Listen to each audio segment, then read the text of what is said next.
I don't even have rose-colored glasses on. I think it's going to be a real lift for the party, and there's just so much room on that side of the conversation.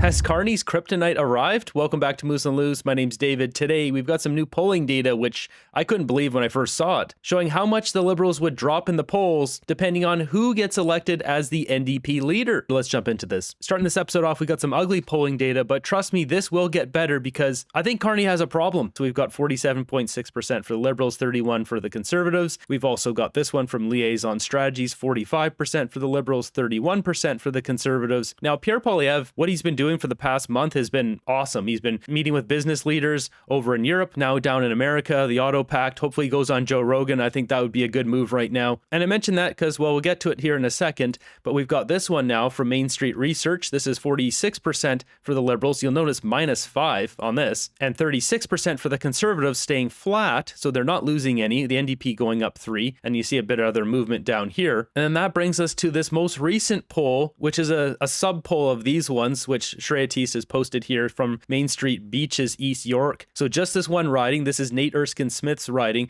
And what do we have? 67% of people would vote for the Liberals and 12% for the NDP, +5, and the Conservatives at 17 or -7. Now, the big kicker out of all of this is this right here. With Avi Lewis as the NDP candidate, this Avi Lewis here, the guy who's leading the NDP leadership race, not only with money, I mean, he's far ahead all the rest, but just in the polls, he's now surging beyond Heather McPherson and all of them. To actually govern.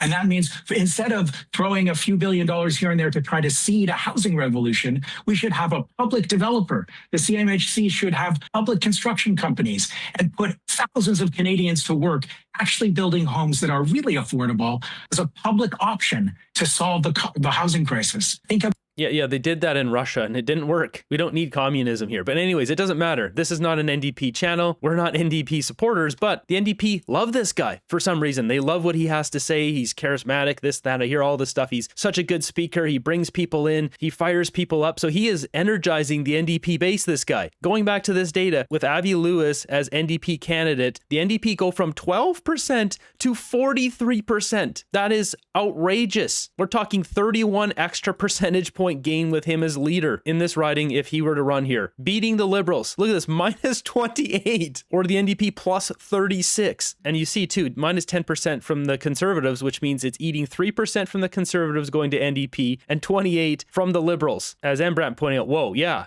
This is huge because this guy really might revitalize the NDP party. They started up as a grassroots from the bottom level communist party to bring back the NDP. Do it. Bring back your supporters. Even if it's a couple of Conservatives that go over to the NDP, you're sucking away 28% from the Liberals. This is going to be the biggest thorn in Carney's side. This might even be more than a thorn in Carney's side. This might be the absolute kryptonite that can take Carney down. And just imagine if he's pulling this kind of numbers, maybe he pulls some people back or some different people over to the NDP from the Liberals. Now, that might be a bit of a stretch. Nobody wants to leave government, but who knows? As we saw that one vote was last week. What was it? 15 Liberals voted with the NDP on their bill against Mark Carney, including Laurie Idlot. These are some serious numbers here. Now, one other thing I wanted to point out is, well, the Conservatives mostly are not going anywhere in these polls. They're just staying flat. But what's happening with Carney? Look at this. He's gone from 48%. This is federal vote intention trend line down to 43%. He's dropped 5% in the last, you can see, couple months. This is from January. So Carney gets his China deal and he goes up to 48, and now people are realizing, oh, that doesn't really do anything. It's not helping us. You see the NDP starting to rise, and the NDP are rising in anticipation of their leadership review being done, voting and getting their new leader. I think the NDP with Avi Lewis are going to scoop back a lot of voters. About a public internet and data plan for Canadians, you see how fast the big three, TELUS, Rogers, Bell, those profitable corporations in Canada would suddenly find a way to offer these essential 21st century services at an affordable level. We have an opportunity right now to do things differently. You can't buy a refrigerator or washing machine. You buy a washing machine built in Canada. Right, but that's absurd. But people want cheaper stuff, right? 3 years. I need to ask you one final question. Here's David Cochrane pushing back. So David Cochrane, this wasn't shot recently. This was like a couple weeks ago because David Cochrane's still on his mental health leave or whatever, his leave from CBC, because he got annihilated by Travis Danraj and committee. But just the way this guy speaks, you know, he's pushing the buttons. He's getting the NDP supporters all riled up. Yeah, it was the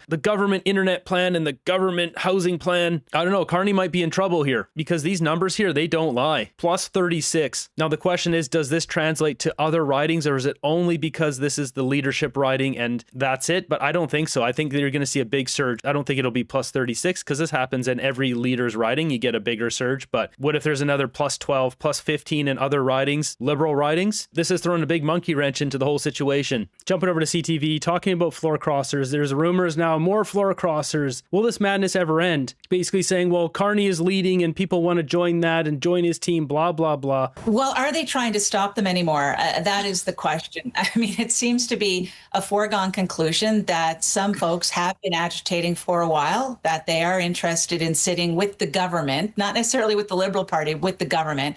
To answer your question directly, I think they probably feel they have a fair amount of cover in changing from Conservative to Liberal because of the fact that Mr. Carney seems to be very popular in all the areas in which the folks have been crossing the floor. Maybe not so much in Alberta, but Matt Genereux is going to have to deal with that when he runs for the election, when he runs in a general election. But I think I agree with Scott. It makes a whole lot of sense that the Liberals would seek their majority this way. I really think that a general election just not in the cards for the next year or so as we're going through whatever we're going through in the moment. It seems like there's always something in the moment. So, you know, in the end, I believe that will there be more floor crossers? Possibly. Are people going to get as up in arms as they did on the first couple? Probably not. It seems to be a foregone conclusion. The reason I framed that.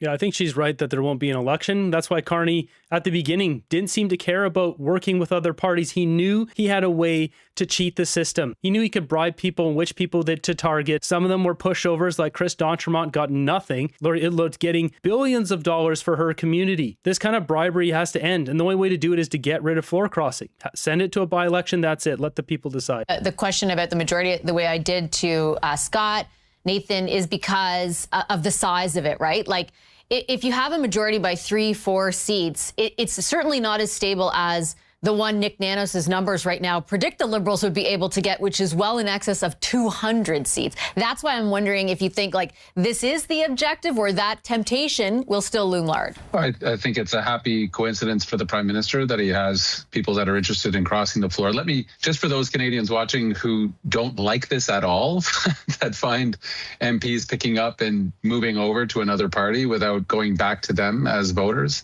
let me raise that objection on their behalf, because aside from the partisan politics and the numbers and barely getting across the line of a majority and what that does for a prime minister, there is this undemocratic notion in my mind and the mind of many others that says when people vote in the elections, all our research tells us that the candidate does factor, but let's be honest, it can maybe be as high as 5, 6, 7%. The majority of the reason people vote for who they vote for is leader, party, maybe a policy that they particularly like. And I've just, forget the partisanship, I've just always found it distasteful that if you really said, it's time, I have reasons that I need to leave the party that I stood for, the platform, etc., and here are the reasons, then take it back to the voters. For working class people struggling to make ends meet, they find this stuff a little bit on the cynical side of just a politician justifying their move for whatever reasons. And you have to wait. You have to wait until the next election to actually decide whether that's popular or not. Scott's right. Mr. Carney's enjoying a very good moment. All leaders are made by the moments they live in. And for the most part, he's been hitting the right notes. I would say his Iran position vis-a-vis Mr. Trump's illegal war missed, and then he's been correcting course since. But generally speaking, Canadians are looking for reassurance, and I don't get any sense. People are never looking for an election. I don't get the sense that the drumbeat for an election from Canadians is particularly high right now. They just want government to govern. Yeah, I don't think Canadians are cynical. I think Canadians are pissed off, beyond pissed off, because it's not just one floor crosser. If you look across history, there isn't 4 floor crossers in such a short period of time. Clearly, they're abusing the system. That's how they're doing this, offering up concessions in one way or another to get people to cross the floor. Interesting poll this week with Mr. Nanos that showed that Canadians were exactly evenly split. 33% were very, very much against any kind of floor crossing. 33% wanted them to sit as an independent, and 33% were like totally fine with it. But collectively, his read was that they lay blame with the floor crosser and not with the party receiving, which I thought was kind of interesting. On the prospect, just this one poll, obviously, but on the prospect, Scott, of 200 seats not offering temptation. I understand all the arguments everyone's putting forward about why an election right now is not what Canadians are asking for. But again, like a majority of 173 or 176 or 174 versus like if they think they can grab many more. What is the sort of discussion around that or the calculation? My guess is that discussion's relatively settled for the time being because of the way the Prime Minister's played his cards this past 10 days. However, I don't dismiss the possibility that we will still have an election in 2026, not just because these polls are so overwhelming. And you're right. If you're in office, they are tempting. Although I will say any prime minister I've ever worked with didn't want to go to the people. Always a little bit reluctant to give up that chair. Always a little bit reluctant to gamble. So you have a job as an advisor to persuade a prime minister, even when you've got big, fat polls like this. But I think this world in which we live is so turbulent. I think Trump is so unpredictable and so unappealing that we could easily see other triggers that might provoke an election between now and the end of the year. So I think for now, that temptation has been set aside. But will we see an election in 2026? I think it's a very real possibility. I think there are things that Trump could do that might obligate the prime minister to call an election to seek a full mandate. And I'm not certain that Canadians in that context would object. It does feel. Yeah, so Lisa shook her head. She doesn't believe so. There's such a widespread loss of logic across our country. People are just like, Trump evil, that means conservatives must be bad. It's just so black and white of Trump evil, got to go with the guy who's on the opposite of Trump. Well, that's going to be Carney. That's just how simple it is. People do not look things up. They're easily manipulated and bamboozled by the media. And correct me if I'm wrong, Lisa, like if the election decision is made, it will be by the Liberals. You really get the sense right now that both the NDP and the Conservatives are not itching for one at all. Of course, it's going to be by the Liberals. Of course it is. And I just kind of shook my head there when Scott was talking about the temptation to go for a general election, that we be triggered by something Donald Trump does. I don't know whether or not that's going to be a valid enough narrative for an election call. I mean, we're going to have this blow up with respect to Kuzma over the summer. There's no question about it. But I think people feel that they've already given Mark Carney the mandate on this. And there's really nothing but cooperation, I think, from all parties trying to figure this part out. And then the second one is the United States midterms are actually in the fall.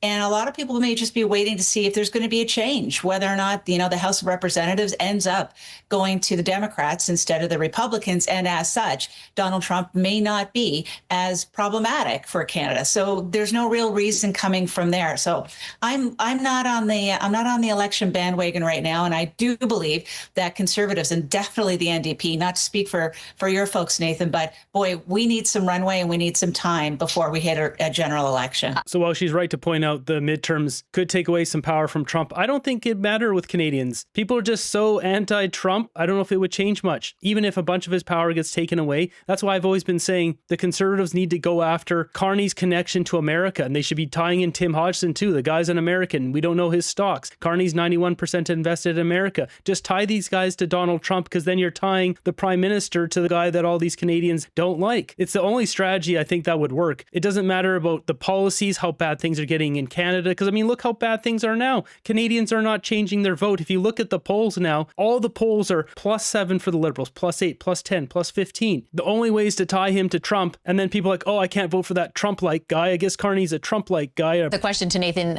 about that, actually, in fact, it's a rough week for the NDP, and they're heading into the election, the vote for the party's new leader.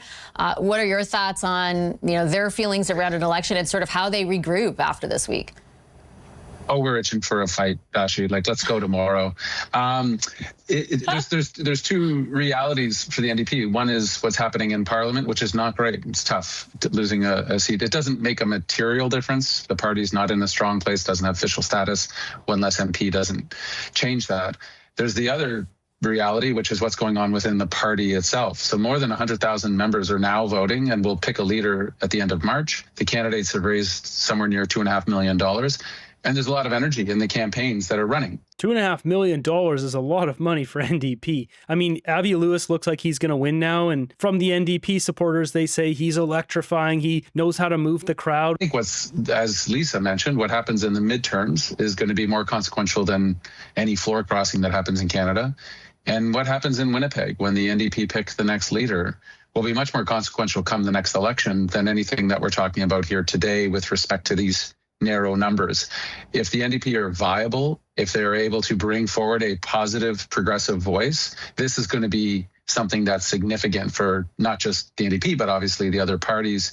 And there is so much room on the center left right now on a lot of the debates, be it climate change, the economy in general for working class people. I think the space is available for the NDP, and the next leader they pick will be very consequential. And I remain hopeful. I don't even have rose-colored glasses on. I think it's going to be a real lift for the party, and there's just so much room on that side of the conversation to talk to Canadians who are not hearing much from this grand coalition in Parliament right now between the Liberals and Conservatives, just agreeing on most everything fundamental.